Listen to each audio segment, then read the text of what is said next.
দেখুন, এজন্য এক জীবন্ত ফুলের বিছানা। হ্যাঁ, এই গাছটির নাম হচ্ছে শান্তি শাক। গ্রাম বাংলায় মালঞ্চ বা শান্তি শাক নামেও সুপরিচিত।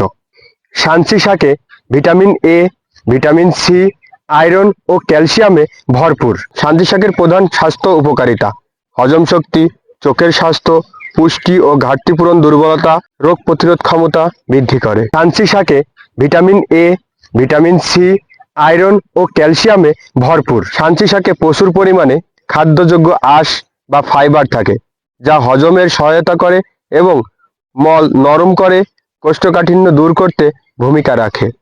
এতে উচ্চ মাত্রায় ভিটামিন এ রয়েছে, যা চোখের দৃষ্টিশক্তি প্রখর করতে এবং চোখের বিভিন্ন সমস্যা প্রতিরোধে উপকারী। আয়রন ও ক্যালসিয়াম সমৃদ্ধ এই শাকটি খেলে শরীরের রক্ত স্বল্পতা ও শারীরিক দুর্বলতা দূর করে। ভিটামিন সি এবং অন্যান্য অ্যান্টিঅক্সিডেন্ট থাকার কারণে এটি শারীরিক রোগ ভিটামিন সি এবং অন্যান্য অ্যান্টিঅক্সিডেন্ট থাকার কারণে এটি শরীরের রোগ প্রতিরোধ ক্ষমতা বাড়াতে সাহায্য করে। এক প্রকার সুপুষ্পক উদ্ভিদ, এটি কাদা জলে জন্মে। এর আদি নিবাস দক্ষিণ আমেরিকা হলেও পৃথিবীর বিশাল অঞ্চল জুড়ে আগাছা হিসাবে পরিচিতি লাভ করেছে। গাছ নাই, ঔষধও নাই। গাছ লাগান, পরিবেশ বাঁচান।